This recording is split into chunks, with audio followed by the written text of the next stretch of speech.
시청자 여러분, JTBC 뉴스룸을 시작하겠습니다.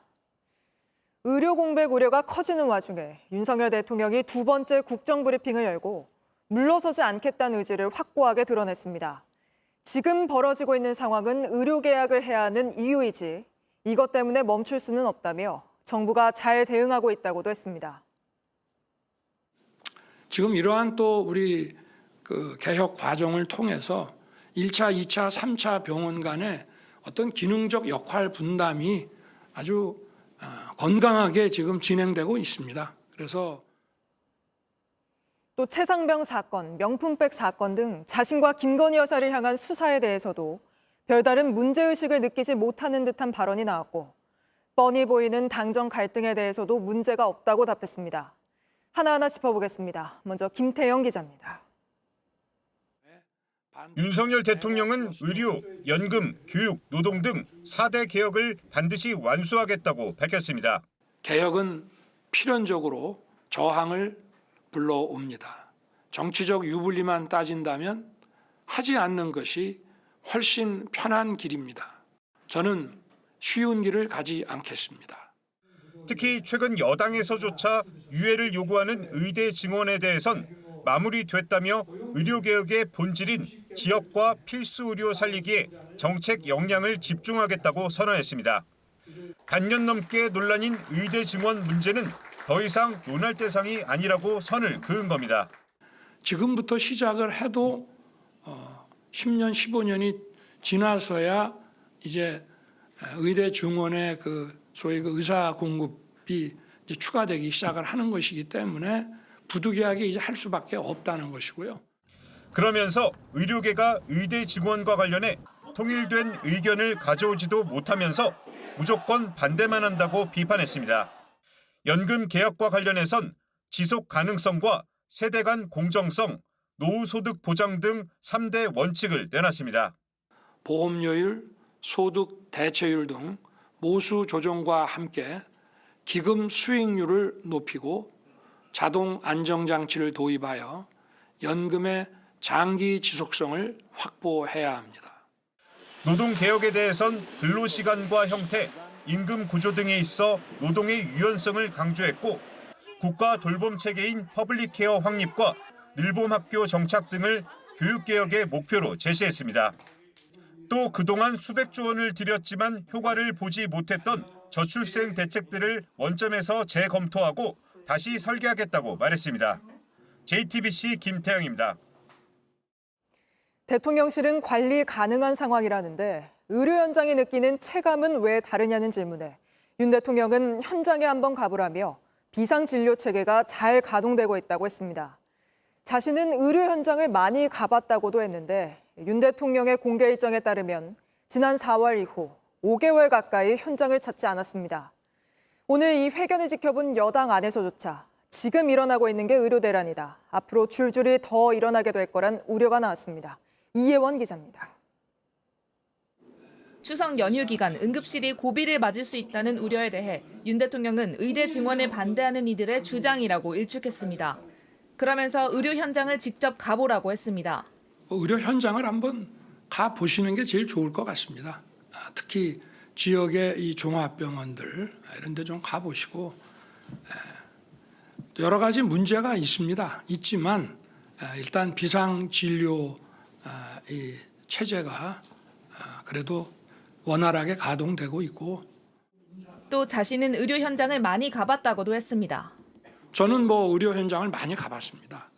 지역 종합병원이라든지 또는 전문병원이라든지 또 상급병원이라든지 많이 다녀봤습니다만은 의사 간호사분들이 자기의 직책에 정말 헌신하는 분들을 많이 봤습니다. 하지만 윤 대통령은 지난 4월 병원 4곳을 찾은 이후 5개월 가까이 공개 일정으로는 현장을 가지 않았습니다. 이후 의료 현장의 상황은 점점 더 악화됐습니다. 주요 의대 교수들은 잇따라 집단 휴진을 선언했고 환자의 수술과 진료 예약은 줄줄이 취소됐습니다. 전공의의 공백은 점점 커졌고 대형병원 응급실의 전문의들은 버티다 못해 사직서를 냈습니다. 응급실을 찾아도 제때 치료를 받지 못하는 경우가 속출했습니다. 올해 상반기 119 재이송 건수는 2,645건으로 집계됐는데 그중 40%가 전문의 부재로 인한 것이었습니다. 하지만 윤 대통령은 응급실 위기는 이번 사태로 불거진 게 아니라고 했습니다. 제가 지방에 이런 종합병원이나 공공병원을 가보면은 응급의학과 의사가 거의 없어요. 그거는 우리 의료개혁 때문에 생긴 일이 아닙니다. 정부는 추석 연휴 전후로 당직 병원을 늘리고 진찰료도 대폭 인상하겠다고 했습니다. 하지만 진료를 볼 의사 자체가 부족해 응급실은 위기를 겪을 거란 우려가 나옵니다. JTBC 이혜원입니다. 윤석열 대통령은 김건희 여사가 검찰로부터 특혜 조사를 받았다는 논란에 대해 자신도 검사 시절 전직 영부인을 방문 조사했다며 반박했습니다. 제2부속실 설치가 계속 지연되는 것에 대해선 청와대만 해도 대통령 배우자가 쓰는 공간이 널찍한데 용산은 없다며 장소 문제를 이유로 들었습니다. 이승환 기자입니다. 윤석열 대통령은 김건희 여사의 명품백 사건과 관련한 검찰의 무혐의 결론에 대해 말을 아꼈습니다. 어찌됐든 수사 처분에 대해서는 제가 언급 안 하는 게 맞다고 생각합니다. 더구나 가족과 관련된 일이라면 더더군다나 거기에 대해서는 언급 안 하는 게 맞고요. 다만 김 여사가 대통령 경호처 부속 건물에서 출장 조사를 받은 데 대해선 특혜가 아니라고 반박에 나섰습니다. 윤 대통령 본인도 검사 시절 전직 영부인을 방문 조사한 적이 있다는 겁니다. 모든 조사는 원칙적으로 임의 조사이기 때문에 여러 가지 고려를 해서 조사 방식이라든가 장소가 정해질 수 있는 거라고 생각합니다. 그래서 저도 과거에 사저를 찾아가서 조사를 했고요. 김 여사를 보좌할 제2부속실의 출범 시기를 묻는 질문도 나왔습니다. 윤 대통령은 지난 대선 당시 영부인과 관련한 불필요한 논란을 줄이겠다며 제2부속실 폐지를 공약했습니다. 하지만 이후 김 여사를 둘러싼 논란이 계속되자 지난 2월 설치를 검토하고 있다는 입장을 밝혔습니다. 제2부속실 같은 경우는 지금 우리 비서실에서 검토를 하고 있습니다. 지난달엔 제2부속실 설치를 공식화했지만 아직 마무리되지 않은 겁니다. 부속실을 만든다고 하면 장소가 있어야 되는데 지금 일단 좀 마땅한 데가 없습니다. 그래서 장소가 잘 준비되면은 부속실이 이제 본격적으로 좀 일을 하게 되지 않을까 그래 생각을 하고요. 윤 대통령은 대통령 친척과 측근들 활동을 감시하는 특별감찰관에 대해 국회에서 어떤 식으로라도 정해주면 임명하겠다고 했습니다. JTBC 이승환입니다. 최상병 특검을 받을 거냐는 질문도 나왔습니다. 윤석열 대통령은 앞서 자신이 수사가 미흡하면 특검하자고 했었는데 수사가 잘 되고 있다 생각한다고 말했습니다. 경찰이 꼼꼼히 수사해 국민이 그 결과에 특별한 이의를 달기 어려울 거라고도 했습니다. 하지만 이미 유가족이 이의를 제기했고 대통령의 이런 발언은 검찰 수사의 가이드라인이 될 수 있다는 지적이 나옵니다. 유선희 기자입니다. 윤석열 대통령은 최상병 순직 사건에 대한 경찰 수사가 충분히 이뤄졌다고 했습니다. 수사가 저는 잘 되고 있다고 생각합니다. 지난번에 경찰에서 아주 꼼꼼하고 장기간 수사를 해서 수사 결과를 거의 책을 내듯이 이렇게 발표를 했고 경찰은 지난달 13쪽짜리 수사 결과 보고서를 내면서 6쪽을 임성근 전 해병대 1사단장의 무혐의 이유를 설명하는 데 썼습니다. 최상병의 유가족이 수사 결과에 이의를 신청해 사건이 한 달 전에 검찰로 넘어가 있는데도 윤 대통령은 경찰 수사에 문제가 없다고 했습니다. 제가 볼 때는 언론에서나 많은 국민들이 그 수사 결과에 대해서 특별한 이의를 달기가 어렵다고 저는 보고 있고요. 윤 대통령의 이런 발언이 검찰 수사에 영향을 줄 수 있다. 이른바 가이드라인이 될 수 있다는 지적이 나옵니다. 윤 대통령은 수사 외압 의혹도 국회 청문회를 통해 사실상 정리가 됐다고 했습니다. 외압의 실체가 없는 것이 자연스럽게 드러난 게 아닌가. 야권에선 이 발언 역시 고위공직자범죄수사처 수사에 가이드라인이 될 수 있다면서 최상병 사건에는 국가안보실과 공직기강 비서관실, 부속실, 법률비서관실, 경호처까지 광범위하게 개입한 정황이 이미 드러났다고 반박했습니다.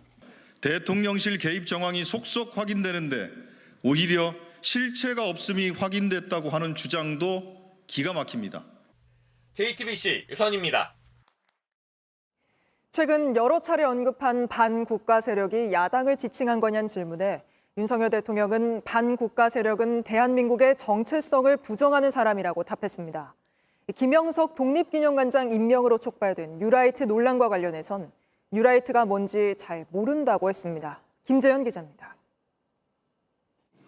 윤석열 대통령은 최근 8.15 경축사를 비롯해 여러 차례 반국가 세력을 언급했습니다. 야당을 지칭한 거냐는 질문이 나오자 이렇게 답했습니다. 간첩 활동을 한다든지 또는 뭐 국가 기밀을 유출한다든지 또는 뭐 북한 정권을 추종하면서 대한민국 정체성을 아주 부정한다든지 하는 그런 사람들을 지칭하는 것이고, 전쟁 상황에서는 가짜뉴스 유포 등 다방면의 공격이 시작된다며 반국가 세력의 경계심을 가져야 안보와 자유민주주의를 지킬 수 있다고 했습니다. 윤 대통령은 최근 뉴라이트 인사 논란과 관련해서는 모른다는 취지로 선을 그었습니다. 김형석 독립기념관장은 보훈부 장관의 제청으로 임명했을 뿐 개인적으로 모르는 사이라는 겁니다. 뉴라이트의 의미에 대해서도 잘 모른다고 말했습니다. 저는 솔직히 뉴라이트가 뭔지 잘 모릅니다. 왜냐? 뭐 서로 뉴라이트를 언급하는 분마다 서로 뭐 좀 정의가 다른 것 같아서 우파인데 좀 뭐라 그럴까? 좀 진보적 우파를 말하는 건지 뭔지. JTBC 김재현입니다.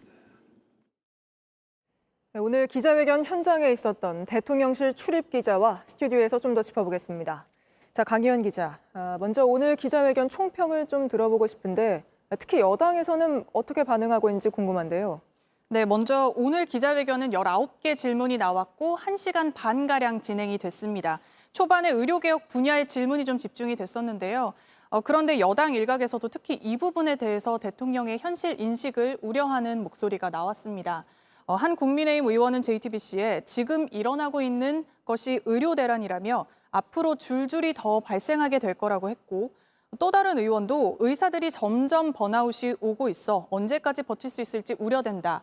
대통령과 생각이 약간 다르다고 꼬집기도 했습니다. 네. 다만 대통령실 고위 관계자는 JTBC에 대통령이 모든 국정 현안을 완벽히 파악해서 답변을 했다며 만족스러운 분위기를 전했습니다. 네, 오늘 뭐 대통령의 구체적인 답변 많이 들을 수 있었는지는 잘 모르겠습니다. 하나하나 좀 짚어보죠. 김건희 여사 관련 질문 이번에도 나왔는데 그 사이 뭐 검찰 조사가 이뤄지며 특혜 조사 논란이 불거졌고 뭐 끝내 이원석 검찰총장이 수심위까지 직권으로 소집을 했습니다.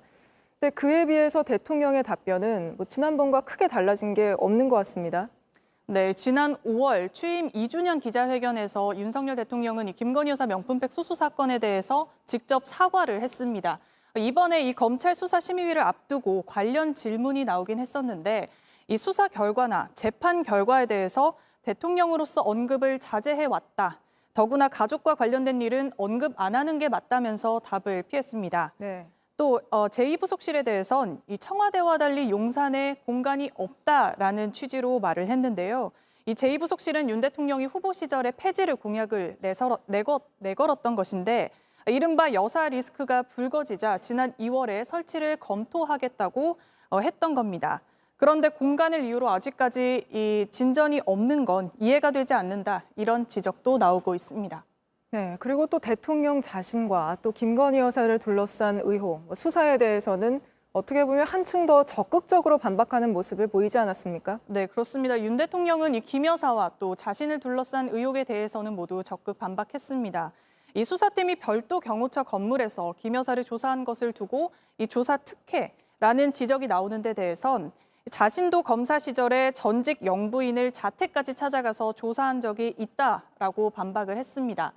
또 최상병 순직 사건 외압 의혹에 대해서도 수사 외압은 실체가 없다. 진상규명이 절차에 따라 아주 엄정하게 진행되고 있다면서 적극적으로 방어하는 모습을 보였습니다. 네, 그리고 마지막으로 야당과의 소통, 협치 이런 것들을 좀 기대할 수 있나 이런 것도 엿볼 수 있는 답변들도 있었죠. 네, 그런데 윤 대통령은 이재명 민주당 대표와의 영수회담은 사실상 거절했습니다. 네. 직접 들어보겠습니다. 이런 문제가 금방 풀릴 수 있다면은 그건 뭐 10번이고 왜 못하겠습니까? 해야 될 본연의 일을 좀 해야 되지 않겠냐. 네, 뭐 크게 달라진 것 같지는 않습니다. 네, 사실상 이 협치가 요원한 탓을 야당에게 돌린 거란 해석이 나오는데요. 이 국회가 정상적으로 기능해야 한다면서 선을 긋기도 했습니다. 또 지난 정부의 탈원전 정책으로 이 원전 생태계가 고사 직전까지 갔다거나 이 의료 수가를 개선하지 않고 의료보험공단을 사실상 방치해 뒀다는 등 이런 취지로 지난 정부를 탓하는 발언도 여럿 있었습니다. 네, 알겠습니다. 여기까지 들어보겠습니다. 강희연 기자였습니다. 네, 오늘 기자회견에서는 당정 갈등, 정확히는 한동훈 대표와의 갈등에 대한 질문도 있었습니다. 대통령은 당정 간에 전혀 문제가 없다고 했지만 지금 열리고 있는 국민의힘 연찬회에도 참석하지 않았습니다. 자세한 소식 연찬회 현장 연결해 들어보겠습니다. 자, 하예빈 기자, 윤 대통령이 당 연찬회에 오지 않은 건 이번이 처음이죠? 네, 그렇습니다. 윤 대통령은 취임 이후 여당이 연찬회를 할 때면 만찬 직전에 연찬회장을 찾아서 의원들을 격려하고는 했었는데요. 올해는 참석하지 않기로 했습니다. 대통령실은 각종 현안이 쌓여 있다는 이유를 들었지만 의료개혁을 두고 한동훈 국민의힘 대표와 정면으로 충돌한 것이 배경으로 작용한 게 아니냐는 해석이 나옵니다. 오늘 오전 기자회견에서도 당정 갈등에 대해 묻는 질문이 있었는데 소통에는 문제가 없다면서도 한동훈 대표에 대한 직접 언급은 피했습니다. 한번 들어보시죠. 우리 당 의원들, 당 관계자들하고 수시로 전화 통화뿐만이 아니라 저한테 찾아오기도 하고 그렇게 하고 있습니다. 당정 간에는 전혀 문제 없고요. 네, 한동훈 대표도 물러서지 않고 있는 거죠? 네, 그렇습니다. 한동훈 대표는 대통령실이 거부했던 의대 증원 유예안을 다시 한번 꺼내들었습니다. 당장 내년에는 정부안대로 의대 정원을 2,000명 늘리되 2026년 정원을 늘리는 건 1년 미루자는 겁니다. 다만 당정 갈등이라는 해석에 대해서는 경계했습니다. 직접 한번 들어보시죠. 국민 여론과 민심을 다양하게 들어본 결과 현 상황이 심각하다고 판단했습니다. 이 앞에서 당정 갈등이라는 프레임은 낄 자리가 없고 사치스러운 것이다. 네, 지금 연찬회에 대통령은 안 왔지만 정부 관계자들이 참석을 했잖아요. 분위기는 어떻습니까? 네, 장상윤 대통령실 사회수석과 복지부, 교육부 장관이 차례로 나서서 의료개혁에 대한 정부의 입장을 설명하는 시간이 있었습니다.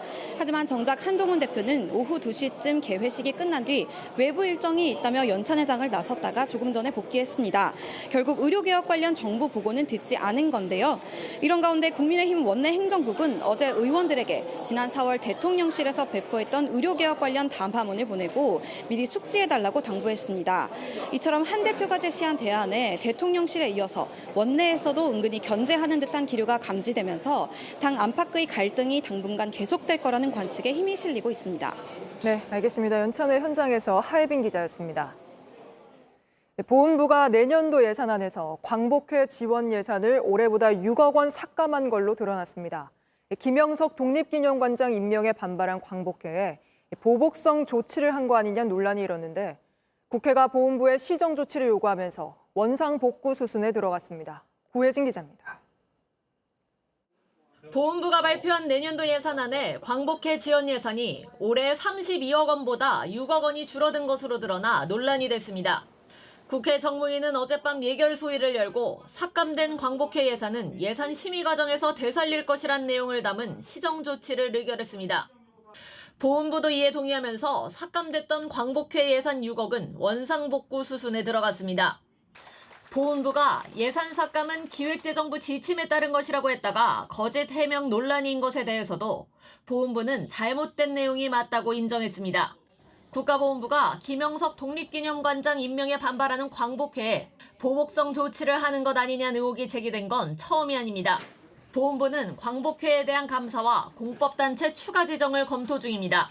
독립운동단체로선 광복회가 유일한 공법단체였는데 추가할 수 있다는 겁니다. 연이은 보복 의혹에 대해 윤석열 대통령은 사실이 아니라고 일축했습니다. 애국자의 유족들이 모인 그 단체에 대해서 보복하고 이럴 일이 있겠습니까? 광복회 측은 윤 대통령이 의혹을 부인한 데 대해 말을 아끼면서도 독립전쟁이 아닌 일제 패전으로 해방이 되었다는 윤 대통령의 오늘 발언을 문제 삼았습니다. 광복회 관계자는 독립운동 가치를 폄훼하는 듯한 윤 대통령의 발언이 후손들을 상당히 실망시켰다고 말했습니다. JTBC 구혜진입니다. 얼굴 사진에 음란물을 합성한 딥페이크 성범죄. 교원단체가 긴급 조사에 나섰는데 하루 만에 500명 넘는 학생과 교사의 피해 사례가 확인됐습니다. 나도 언제 당할지 모른다는 불안이 커지면서 사진으로 자신을 알려온 모델이나 작가들마저 사진을 숨기고 있습니다. 신진 기자입니다. 19살 쇼핑몰 모델은 최근 인스타그램에 올린 사진 300여 장을 비공개로 돌렸습니다. 되기도 했고 전화번호도 어느 정도 노출이 됐더라고요. 집 잊지 않다. 너네 집 찾아가겠다. 해외에서도 오더라고요. 몇 년 동안 꾸준히 올린 사진들, 전문 모델의 꿈을 이뤄줄 일종의 포트폴리오였습니다. 하지만 딥페이크 범죄에 이용될 수 있다는 두려움이 더 컸습니다. 이게 가만히 있어도 당하게 되는 피해가 있어서 중고교생에 이어 SNS를 기반으로 일을 해온 사진작가와 모델들까지 흔적을 지우고 있습니다. SNS 올려서 홍보도 하고 해야지 고객들이 또 유입이 되고 수입이 또 이렇게 더 늘고 하는 건데. 잘못 없이 위축되는 상황이 억울하지만 도리가 없습니다. 공들여 가면서 하루를 올렸던 건데 이게 하루 만에 어떤 타의적인 원인으로 인해서 이 공포는 기우가 아니라 현실이기 때문입니다. 지난 27일부터 진행된 정교조의 긴급 설문에 피해가 의심된다며 참여한 교사와 학생은 2,500여 명. 이 중 자신의 사진이 불법 합성된 것을 확인했거나 합성물을 이용한 협박을 받아보는 등 실제 피해는 517명에 달하는 것으로 드러났습니다. 드러나지 않는 초등학생 피해가 분명히 더 많을 것이다 라고 예상이 되고, 교사들은 정부가 유포 영상 삭제를 지원하고 특히 가해자 처벌을 강화해야 한다고 목소리를 높였습니다. JTBC 신진입니다.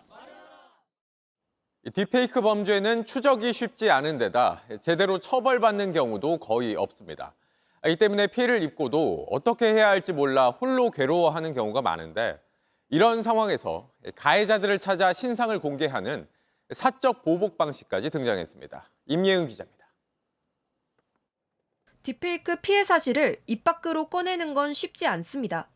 이제 여학생이다 보니까 성적 그런 영상물을 있다고 부모님한테 말하기가 되게 꺼려하는 친구들도 있고, 되레 혼나고 읽는 게 더 많아지진 않을까 걱정합니다.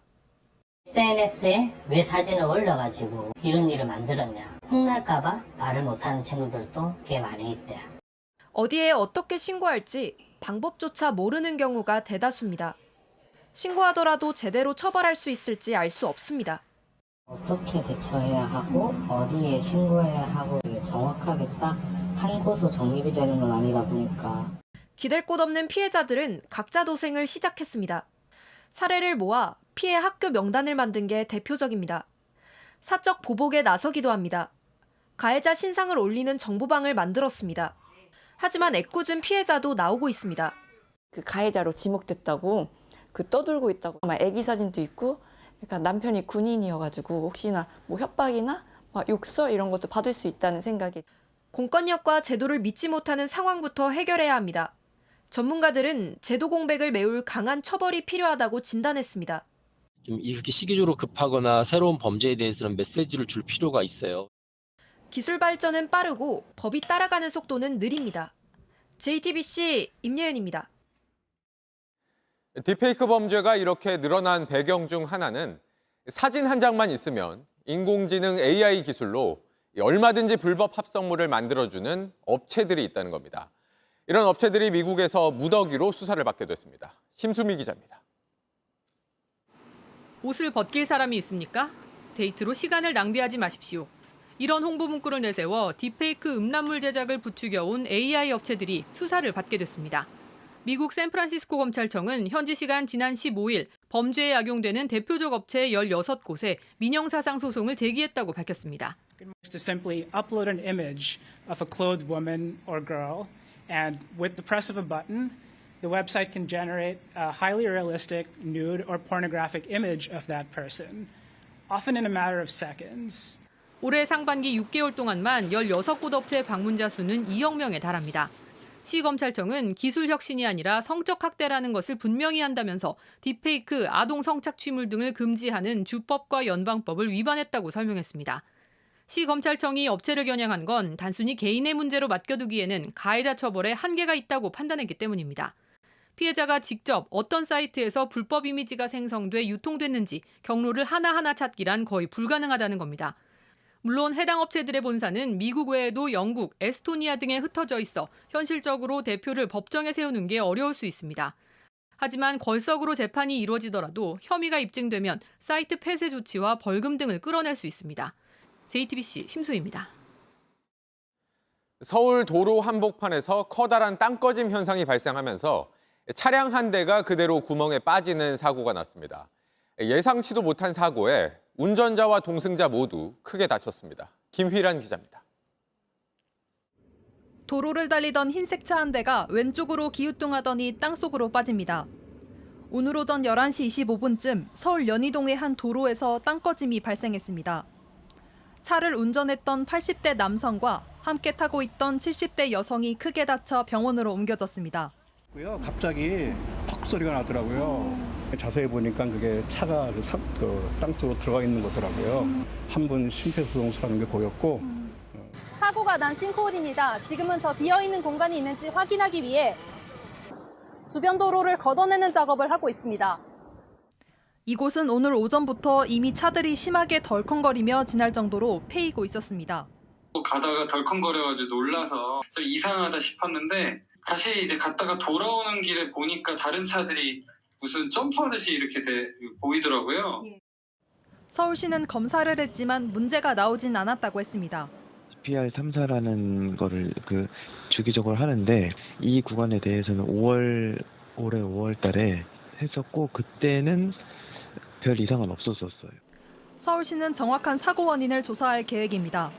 사고 지점 아래에서 진행 중인 빗물 펌프장 공사와의 연관성도 들여다볼 것으로 보입니다. JTBC 김희란입니다. 고려대 럭비부 선수가 일본 전지훈련 도중 열사병으로 숨진 사건과 관련해 감독과 코치가 제대로 조치하지 않았다는 논란 앞서 전해드렸습니다. 그런데 이 코치가 지난해 선수 폭행 등으로 징계를 받았던 걸로 확인됐습니다. 선수들을 때린 것뿐만 아니라 코치방을 제대로 치우지 않았다는 이유로 벌레를 먹이려고 했다는 증언이 있다는 겁니다. 박준우 기자입니다. 지난해 4월 스포츠윤리센터에 신고 한 건이 접수됐습니다. 고려대 럭비부 김모 코치가 선수들을 때리고 인권을 침해했다는 내용이었습니다. 당시 상황을 겪은 전직 선수들의 증언은 구체적이었습니다. 김 코치의 빨래와 방 청소, 온갖 허드렛 일은 기본이라고 했습니다. 심부름을 시켜요. 밥을 안 먹었다, 요거랑 이런 거 좀 사와라, 기피제 좀 사와라. 돈을 주면서 시켰던 적이 단 한 번도 없었고요. 훈련과 관계없이 때렸다고도 했습니다. 팔 안쪽 꼬집거나 만세하라고 갈비 같은 데 주먹 갖다가 이렇게 한 대씩 치면 돼요. 가혹행위를 당했다거나 원래 시체를 발견하시더니 이거 니네가 청소했는데 이게 왜 나오냐. 청소 똑바로 안 한 거니까 먹어. 불이 난 숙소에 들어가 옷을 꺼내오라고 했다는 증언까지 나왔습니다. 숙소에 불이 나서 학교에서 통제를 하고 있던 상황인데 뒤로 올라가면 창문으로 이렇게 넘어서 들어갈 수 있으니까 옷을 꺼내와라. 김 코치는 결국 지난해 10월 스포츠 공정위원회에서 출전 정지 6개월의 징계를 받았습니다. 체벌이에요. 선수들 입장에서는 체력에 도움도 안 되고 그냥 고문밖에 안 되는. 고려대 측은 피해 선수는 무단 이탈과 체력 측정 부진 등으로 문제가 됐던 선수였다면서도 당시 학교 차원에서 김 코치에게 견책 처분을 내렸다고 밝혔습니다. 또 선수가 숨진 것과 관련해 감독과 코치, 트레이너의 직무를 정지시키고 올해 정기 연고전에서 럭비는 몰수패를 감당하겠다고 했습니다. JTBC 박준우입니다.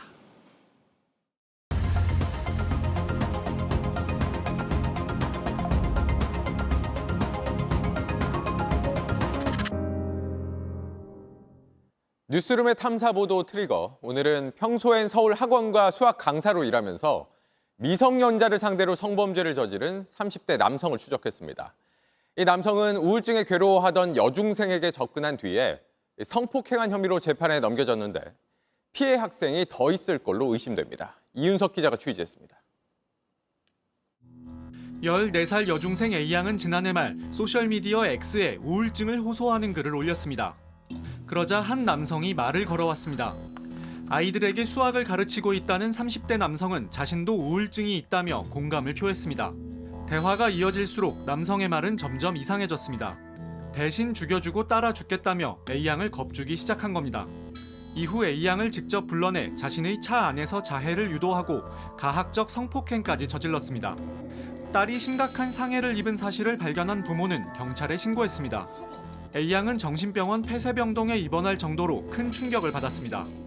망상도 생기고 조현병까지도 의심할 정도로다가 상태가 안 좋았고 자해 행동도 너무너무 심해서 병원에서 안정제를 맞춘 상태로 아이를 이렇게 입원시킬 정도로. 경찰 조사 결과 이 남성은 실제로 명문대학원 졸업 후 서울 목동 학원가에서 수학 강사로 일해온 걸로 확인됐습니다. 평소 아이들에게 공감대를 잘 형성했다고 알려졌지만 애들이 하루도 수업하고 보면 좋다는 거지. 제 기억으로는 재미난 얘기도 잘하고 아직도 여기 애들은 다 좋게 기억해요.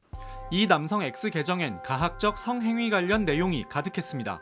수능 점수 향상을 위해 학생들 생활 관리를 해준다며 자신에게 관리받을 학생들을 모집하기도 했습니다. 생활관리 계약서까지 만들어 올려놨는데 속옷을 입고 체벌을 받아야 하고 법적인 책임을 물을 수 없다는 등 황당한 내용이 담겨 있습니다. 생활관리를 받는 학생이 앉지를 못한다며 너무 세게 때렸나란 글을 남기기도 했습니다.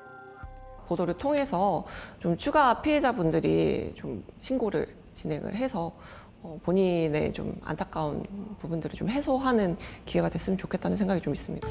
지난 7월 법원은 미성년자 의제 강간 상해 등으로 기소된 이 남성에게 죄질이 극히 불량하고 범행의 심각성이 매우 중대하다며 징역 7년을 선고했습니다. 이 남성은 항소한 상태입니다. 취재진은 추가 범행 여부 등을 확인하기 위해 변호인 측에 여러 차례 해명을 요청했지만 아무런 답변을 들을 수 없었습니다. JTBC 이윤석입니다. 중대재해처벌법으로 업체 대표가 처음 구속됐습니다. 공장 화재로 노동자 23명이 숨진 경기 화성의 리튬 배터리 제조업체 대표입니다. 곧바로 두 번째 사례도 나왔는데 역시 노동자가 숨진 영풍석포재련소의 대표도 구속됐습니다. 이세현 기자입니다. 사회인이 된 24살 김용균 씨는 자기 운명을 몰랐습니다. 열심히 일하고 소박하게 살고 싶었을 뿐이었습니다. 컨베이어 벨트 위에서 석탄 줍던 이 청년은 입사 3개월 만에 숨졌습니다. 지난 2018년 12월입니다.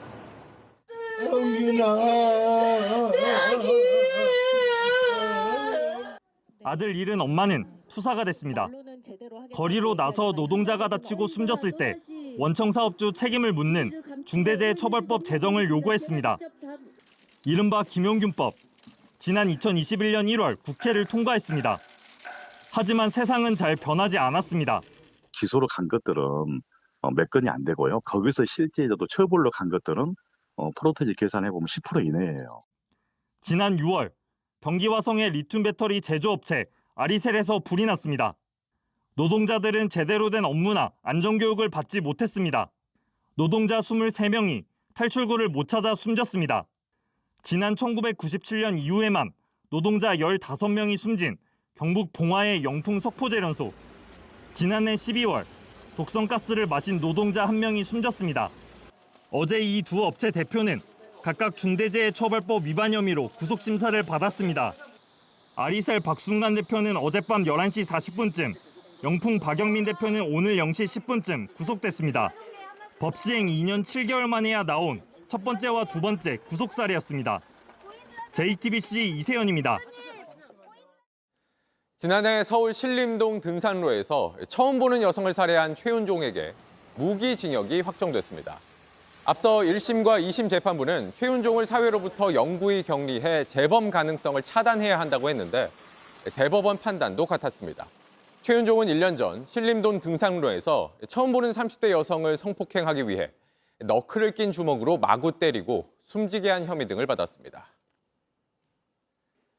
서울 은평구 아파트에서 벌어진 일본도 살인 사건 이후 일본도 같은 도검들에 대한 관리 문제가 불거졌죠. 허가 없이 온라인을 통해 도검을 판매해온 업자가 경찰에 붙잡혔는데 그동안 팔린 게 8억 원어치에 달합니다. 정인아 기자가 취재했습니다. 1리터 물병이 두 동강 납니다. 이번엔 칼을 중간에 그대로 꽂아 넣습니다. 온라인에서 무허가로 도검을 팔아온 업체가 올린 영상입니다. 유튜브 채널 구독자는 11만 명이나 됩니다. 칼은 끝이 뾰족하고 굵은 걸과 TNT 익숙한 칼입니다. 실제 의료선 이 칼은 지구상에서 가장 유명한 칼. 경찰은 지난 20일 이 업체 운영자 1명과 종업원 1명을 검거했습니다. 사무실과 창고에서 도검 59정을 압수했는데 대부분 날 길이가 20cm가 넘는 총포 화약법상 도검에 해당했습니다. 딱딱한 통나무에 내리치니 칼날이 박힙니다. 수박은 한 번에 도동강 나고 물을 떨어뜨리니 그대로 꽂힐 정도로 날카롭습니다. 운영자는 지난 2022년 5월 자진 폐업 신고를 했습니다. 허가가 취소됐는데도 계속 도검을 팔아 2년 동안 8억 원을 벌어들였습니다. 경찰은 지난달 29일 밤 서울 은평구의 한 아파트에서 일본도 살인사건이 일어난 뒤 도검 전수조사를 했습니다. 전체 만 107정 가운데 범죄로 인한 결격 사유나 분실 등이 확인돼 2284정의 허가를 취소했다고 밝혔습니다. JTBC 정인아입니다. 해직 교사를 부당하게 특별 채용하도록 지시한 혐의를 받는 조희연 교육감이 대법원에서 유죄를 확정받았습니다. 2014년 첫 당선 이후 내리 3선에 성공했지만 이로써 교육감직을 잃게 됐습니다. 여도현 기자입니다. 감사원은 지난 2021년 조희연 서울시 교육감을 경찰에 고발했습니다. 2018년 7월 조 교육감이 전교조 출신 해직교사 5명을 부당하게 특별 채용하게 했다는 이유였습니다. 결국 고위공직자 범죄수사처 1호 사건으로 관심을 모았고 수사 4개월 만에 직권남용 등의 혐의로 재판에 넘겨졌습니다. 조 교육감은 해직교사 복직은 사회 통합을 위한 적극적인 행정이라고 혐의를 부인했습니다. 서울교육을 책임지고 있는 교육감으로서 어떤 위법적 지시도 하지 않았다는 점을 강조하고 싶습니다. 채용 과정도 법률 자문을 거쳐 공정하게 진행했다고 주장했습니다. 하지만 원심은 징역 1년 6개월에 집행유예 2년을 선고했습니다. 공정 경쟁을 가장했다며 교원 임용 과정의 투명성과 공정성을 훼손했다는 것입니다. 대법원도 앞선 법원의 판단이 틀리지 않았다며 형을 확정지었습니다.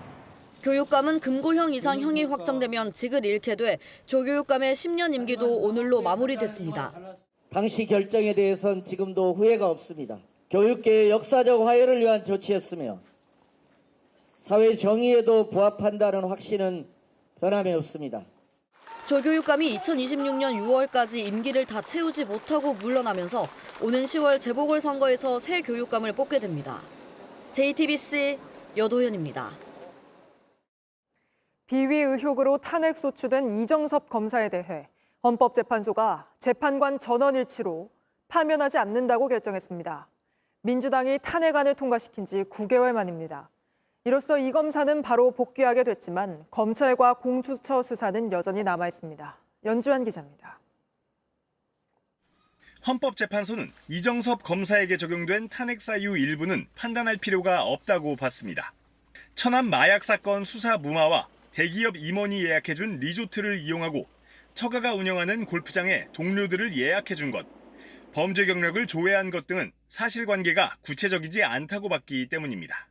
또 코로나19 때 리조트에서 가족과 친척 등 10여 명과 식사를 하고 위장 전입을 했다는 의혹에 대해선 검사 직무와 관련이 없어 탄핵 사유가 될 수 없다고 판단했습니다. 김학의 전 법무부 차관 뇌물 사건에서 증인을 미리 면담했다는 것에 대해서도 헌법이나 법률을 위배한 게 아니라고 했습니다. 다만 검사가 탄핵 대상이 아니라거나 탄핵 소추권이 남용된 건 아니라고 봤습니다. 이 검사는 업무에 즉시 복귀했습니다. 재판소께서 많이 고심하셔서 탄핵 제도의 본질에 맞는 판단을 해준 것으로 생각하고 있습니다. 이 검사가 받고 있는 의혹들은 아직 공수처와 서울중앙지검이 수사 중입니다.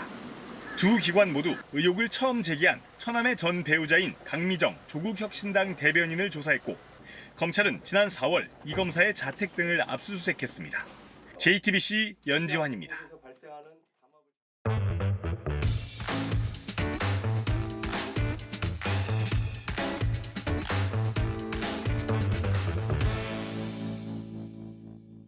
돌아온 비하인드 뉴스 이성대 기자와 함께하겠습니다. 자, 이 기자 바로 볼까요?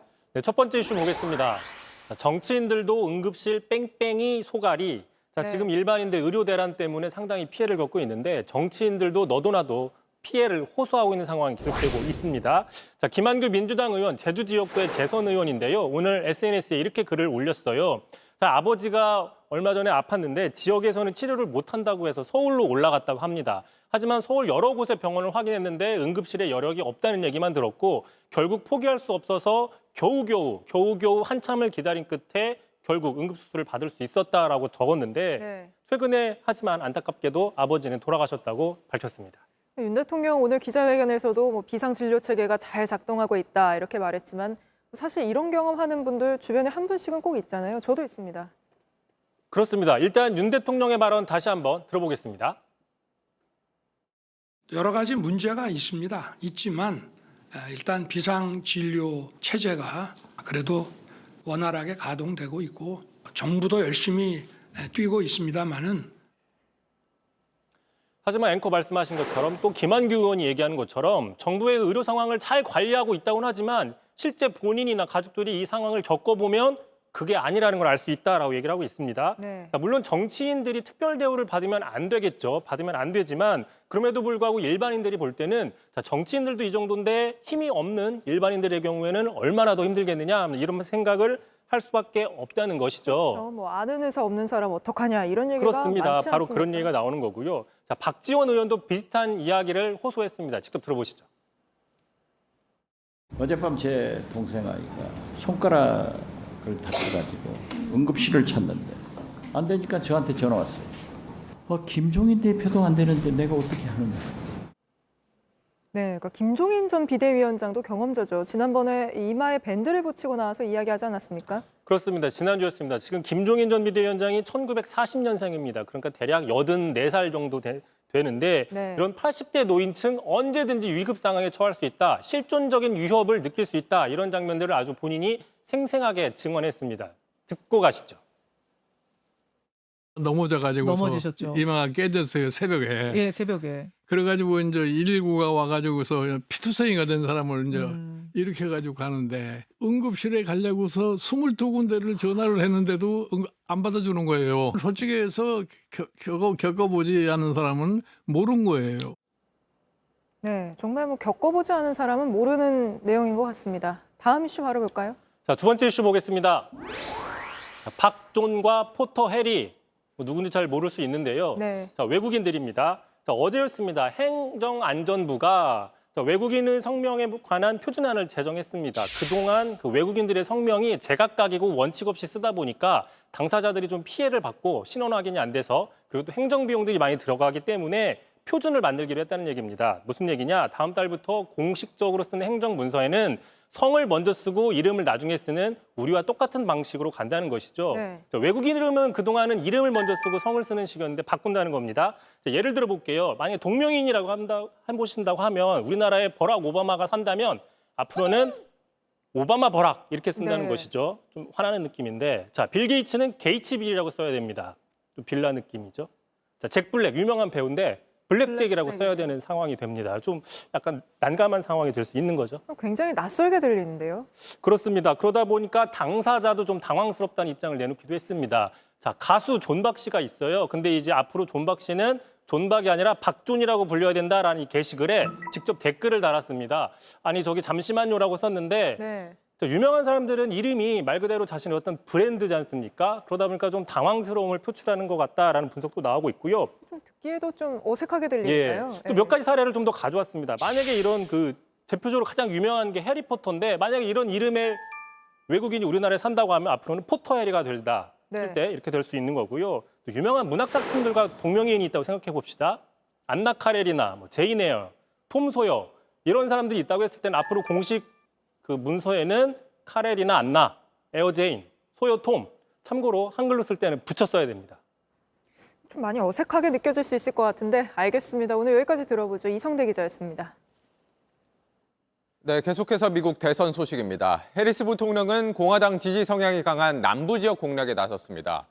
트럼프 전 대통령은 해리스의 상승세를 저지하기 위해 공세 수위를 갈수록 높이고 있습니다. 이지혜 기자입니다. 전당대회 이후 컨벤션 효과를 누리고 있는 해리스 부통령. 여세를 몰아 공화당 강세 지역인 선벨트 공략에 나섰습니다. 특히 최근 지지세가 오른 4개의 경합주에 공을 들이고 있습니다. 버스 유세를 시작한 조지아주는 지난 대선에서 바이든 대통령이 신승을 거둔 곳입니다. You are doing some of the best work any leader can do. 트럼프 측은 긴장감이 역력합니다. 트럼프는 우편 투표는 사기라는 주장을 다시 꺼내들었고 If Jesus came down and was the vote counter, I would win California. 러닝메이트 벤스는 막말을 퍼부었습니다. We're going to talk about a story out of those 13 brave, innocent Americans who lost their lives. She can go to hell. 악재도 이어졌습니다. 트럼프를 공개 지지한 X 계정들이 유럽 인플루언서들의 사진을 도용한 딥페이크로 드러나 논란이 됐습니다. CNN은 비영리 단체와 협업해 이 같은 계정 56개를 발견했다고 보도했습니다. 트럼프 캠프가 선거운동에 쓴 음악도 도마에 올랐습니다. 비욘세, 푸파이터스 등의 노래를 무단으로 사용해 거센 항의를 받은 겁니다. 소울 음악가 아이잭 케이스의 유족은 수십억 원대 소송까지 제기했습니다. JTBC 이지혜입니다. 일본은 주택도 무너뜨리는 위력의 초강력 태풍 산산이 상륙하면서 말 그대로 비상이 걸렸습니다. 800mm 물폭탄이 쏟아지고 인명피해도 잇따르면서 대규모 대피령까지 내려졌는데 현재 나가 있는 정원석 특파원 연결하겠습니다. 정원석 특파원, 지금 있는 곳이 후쿠오카일 텐데 지금 한눈에 봐도 비바람이 거세 보입니다. 태풍이 그쪽으로 다가오고 있는 상황인 거죠? 네, 그렇습니다. 태풍 산산은 현재 후쿠오카 남쪽을 통과하고 있습니다. 매우 강함에서 강함으로 한 단계 낮아지기는 했지만 여전히 순간 최대 속도가 45m에 달합니다. 제가 있는 후쿠오카에도 초속 시 25m의 강풍이 예보돼 있는데요. 이게 어느 정도냐면요. 이 정도 위력만 하더라도 이렇게 비닐봉지가 터져 나갈 정도입니다. 빗방울을 맞았더라도 좀 따갑다라고 느낄 정도인데요. 본격적인 영향권이 아니었는데도 오늘 거리에선 사람들이 우산이 뒤집혀버리는 바람에 곤란해하는 모습을 자주 목격할 수 있었습니다. 오늘 오전 태풍이 상륙한 규슈 남부 지역은 상당한 피해를 입었는데요. 영상으로 확인해 보시죠. 목조 건물이 완전히 분해돼 버렸습니다. 주택 지붕들은 기와장이 날아가 버리고 폭격을 맞은 듯 구멍이 났습니다. 나무가 부러지거나 뽑혀 있기도 하고 전봇대가 넘어진 곳도 있습니다. 순간 최고 속도 60m에 달하는 강풍이 쓸고 지나간 규슈 남부 미야자키현 모습입니다. 산산이 규슈 지역에 상륙하면서 가고시마와 미야자키엔 800mm의 폭우가 내렸습니다. 평년 8월 한 달 강우량의 1.5배에 달하는 비가 하루 만에 쏟아진 겁니다. 산산의 영향으로 규슈 지역 열차와 국내선 여객기 등은 운행이 중단됐습니다. 本当はね、熊本に行く予定だったんですけど、新幹線がもう止まってるんで、移動できないですね。 폭풍 특별경보가 발령되면서 규슈 남부 지역의 113만여 가구에는 피난 지시가 떨어지기도 했습니다. NHK는 이번 태풍으로 지금까지 3명이 숨지고 1명이 실종되는 등 74명의 인명피해가 있었다고 전했습니다. 네, 이번 태풍 피해가 유독 클 수밖에 없는 이유가 있다죠? 네, 산산의 현재 전진 속도는 약 15km 정도입니다. 이 정도면은 평범한 자전거 수준이죠. 마라토너보다도 느립니다. 태풍은 원래 반시계 방향으로 회전을 할 뿐 스스로 전진하는 힘은 없습니다. 서쪽에서 동쪽으로 부는 편서풍의 힘으로 전진한다고 하는데요. 그런데 현재 이 편서풍이 약해져 있어서 태풍의 전진 속도가 느려진 겁니다. 태풍이 천천히 이동하니까 그만큼 피해도 커지고 있는데요. 후쿠오카에서 정원석 특파원이 전해왔습니다.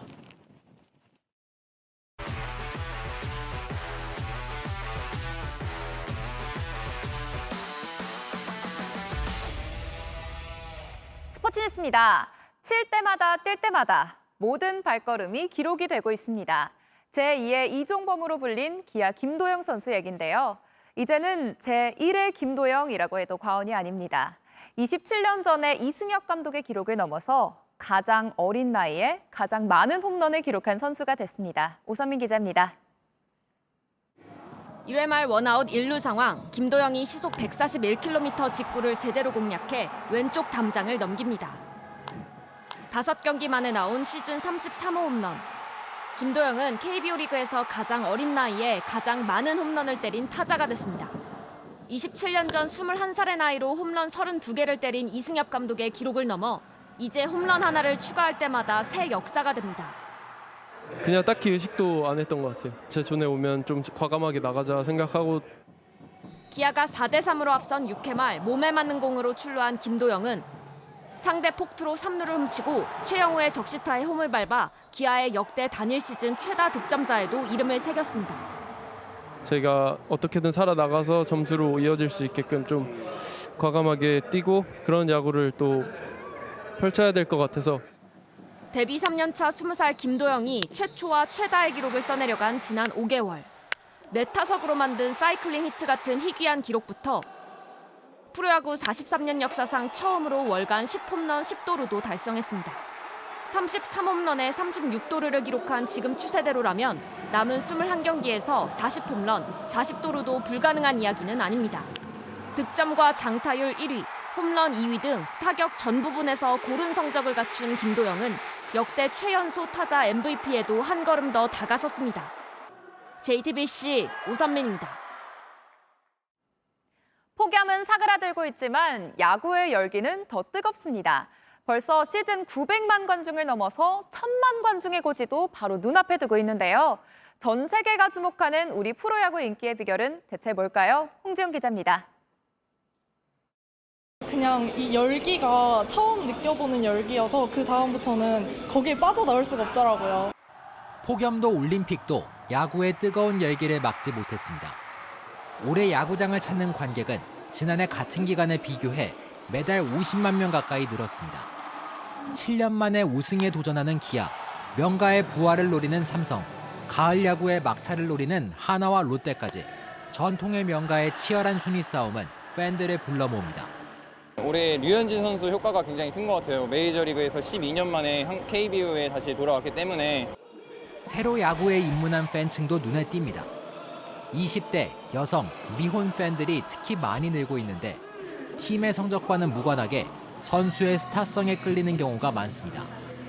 스타 선수들의 일거수일투족을 소셜미디어에서 찾아보고 포토카드 등 기념품도 사 모읍니다. 김영웅 선수는 뭔가 성장하는 모습이 계속 보이니까 잘생겼다. 외야에서 공 던지는 거 보고 반해가지고. 상대적으로 저렴한 티켓 가격과 치맥 등 먹거리, 그리고 누구나 따라 할 수 있는 즐기는 응원 문화 또한 팬들을 야구장으로 향하게 합니다. 맛있는 음식 많다고 먹고 쉬고 그 응원가 들려주면서 그러다 보니까 알아서 이렇게 넘어오더라고요. 그래서 PPT 저희가 야구장 같이 오려고 PPT도 만들어서. 이런 한국 야구를 뉴욕타임스는 록 콘서트 같다고 평가하기도 했습니다. 야구장에서 인증사진을 남기며 추억을 쌓고 승패를 떠나 즐거움을 찾는 새로운 관람 문화. 프로야구 사상 첫 1000만 관중 돌파도 머지않아 보입니다. JTBC 홍중입니다.